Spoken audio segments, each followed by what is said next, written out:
Well, this is a video that I didn't want to have to make, but we're gonna have to take the transmission out of the Land Cruiser.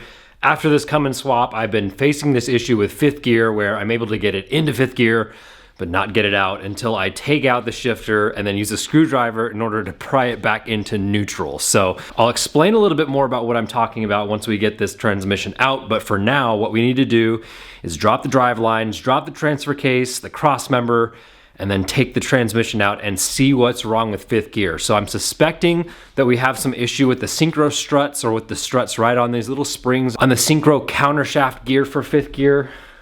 I don't know what it is, but we're gonna dive into it and try and fix it on our own.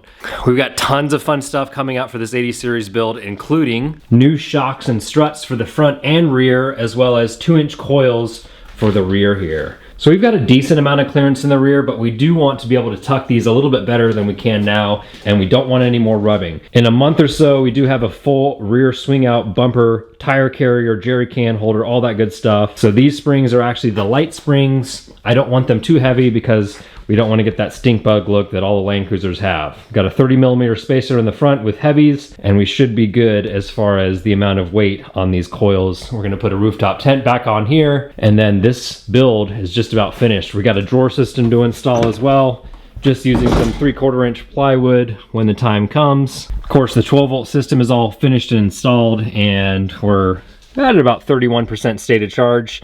I will be getting a separate lithium charger so that I can just plug this in when I'm home so that I don't have to drive it in order to charge it, and I can keep it topped off at 100%. But now comes the dirty part. We're gonna get underneath the 80 series. I wish I had a 2-post lift in a shop, but I don't, so we're gonna make it work in this small little garage, so let's go. First thing we need to do is remove the drive shaft, so I'm gonna remove from the pinion side.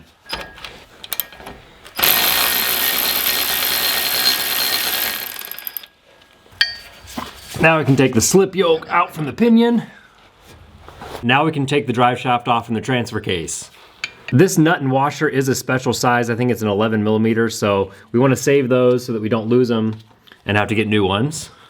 Transfer case is in neutral, so I'm able to completely rotate the drive shaft without any load on the gear housing. We removed all the nuts, so that will allow the drive shaft to come off, maybe. Yeah, it wants to. There we go. Drive shaft is out. We're moving our front drive shaft now.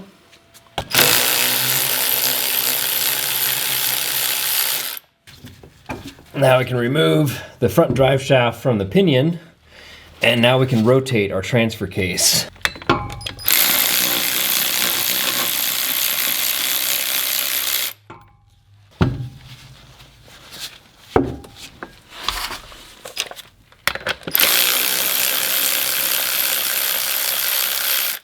Just gonna use a tire iron in order to give this a little bit of pry. There we go. She's out. So front drive shaft is out now. So while I'm under here, I'm noticing a little bit of a drip from the bell housing area. So whether or not that's the rear main seal or the oil pan remains to be seen. Also have realized that when the transmission was rebuilt, this area right here by the drain bolt, this will be the drain bolt for the NV4500, is leaking, so we need to reseal that after we get it out. We can also remove our wiring harness for our transfer case so that we don't end up ruining these wires when we drop the transfer case. It's a big detent here. Yeah, there we go.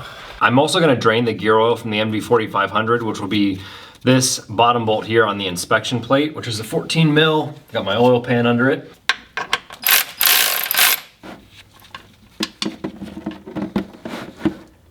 So I'll let that drain for a few minutes. Okay, so I didn't film all of taking the transmission and transfer case out because it's hard to film up there. You can't really see what's going on, but I have it out, so I'll show you what I did.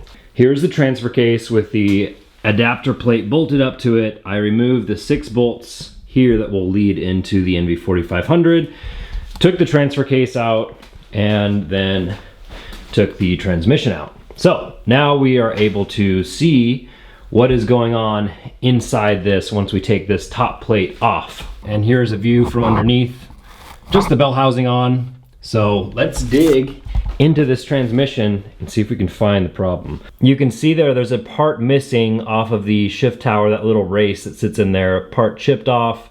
And then there's the new dowel pin that we installed here on this left side, and I don't think it's even pushed in all the way, so that most likely is part of the problem, but we need to get this whole thing off to see why it's not shifting into gear.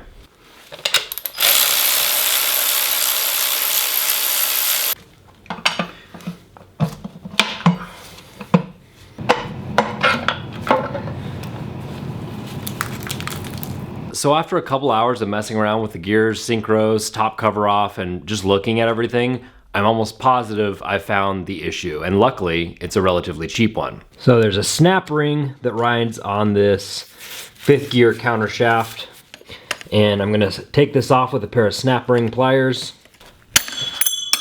Always snaps off like that. Make sure to wear some protective eyewear.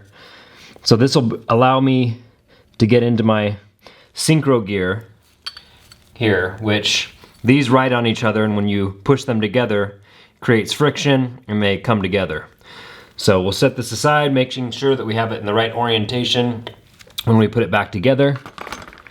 Now if I take this whole thing off of this fork, these synchro struts are just going to fly everywhere, which is fine because I've ordered new ones, but one of these has a groove worn in it, and I'll show you once I get it off.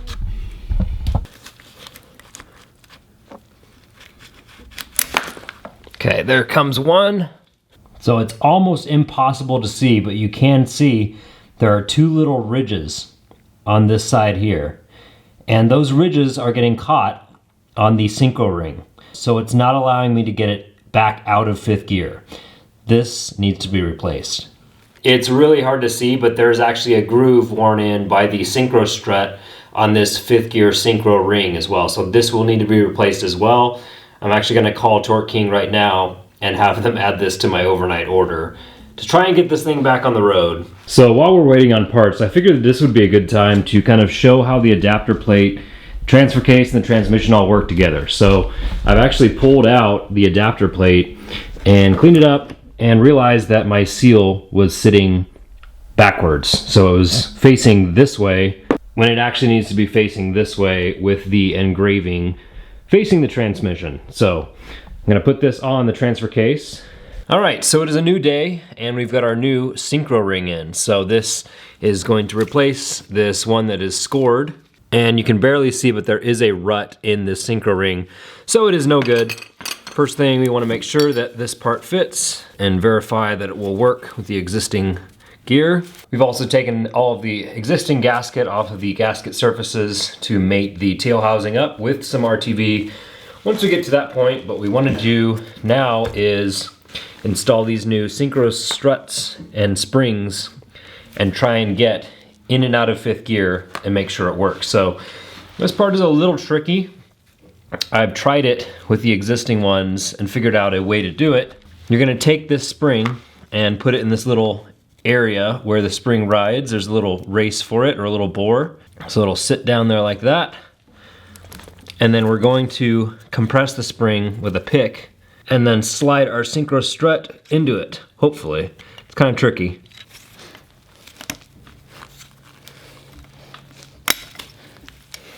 All right, so there's one in. We're gonna continue with the rest. All right, so we got all of our synchro struts and springs installed. We're gonna be using this MT85, which is what this transmission takes if you can't find the OEM style. So I'm just going to dab a little bit of this onto the synchro hub itself, as well as the synchro ring, just so it's not going in dry.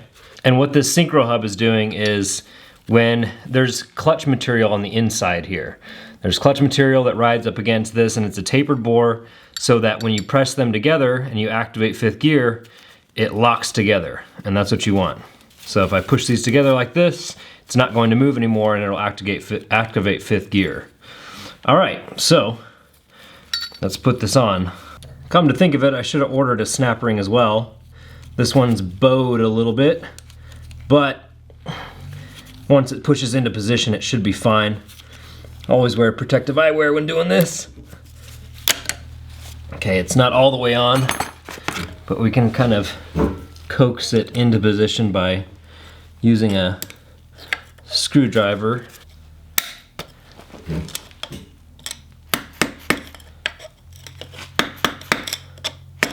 All right, and that's seated in. So this is how it should operate.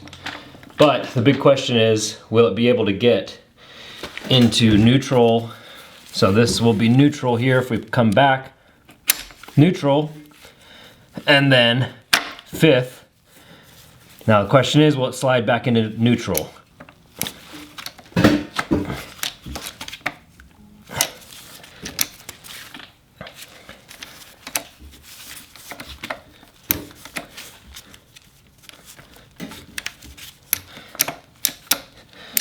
Well, I am officially at a loss. I cannot figure out why this will not go back into neutral from fifth gear. It's extremely frustrating, and yeah, I don't really have an answer on why it won't. I installed the new synchros, the new synchro struts. The only thing I can think of is a bent shift rail or something like that, or the case is worn, and yeah, I just don't know. So for now, the Land Cruiser will sit where it is. And I'm going to seek help from the guy who rebuilt the transmission, and hopefully we can get it figured out. I don't know. I'm not a mechanic, so you're seeing, I guess, the not so great part of YouTube life. Not everything always goes according to plan. So from neutral, we can go into reverse. We can go into neutral, but when we go into fifth, we can't get it back out. And I'm at my wit's end. I don't know what to do. I'm just gonna end the video there, and hopefully we'll get it figured out next week.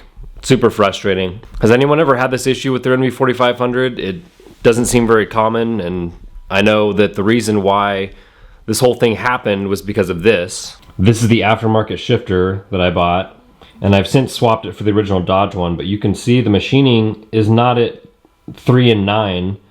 It's at like 7:30 or 8 and maybe 3, I don't know. This piece originally caused the problem, and I'm wondering if when it got stuck in fifth gear and then broke off this alignment dowel here, which I've since put a new one in, if that bent this shift rail against the case, because it wears against the case, and maybe it's side loading. I don't know that amount of play is good. So it could be the synchro hub, could be a bunch of other things. I just don't know. I feel like I don't know what to say. Like most videos, I try and end on a good note, but we're just gonna end it here and see what we can do this next week. And you know, yeah, I don't know. I appreciate you guys watching. We'll get this sorted and get it back driving soon, but yeah, kind of out of a loss right now, so. But there are bigger problems in the world. This isn't my daily driver, so it's not like I'm not able to get around. So anyways, thank you all for watching, and we'll see you in the next one.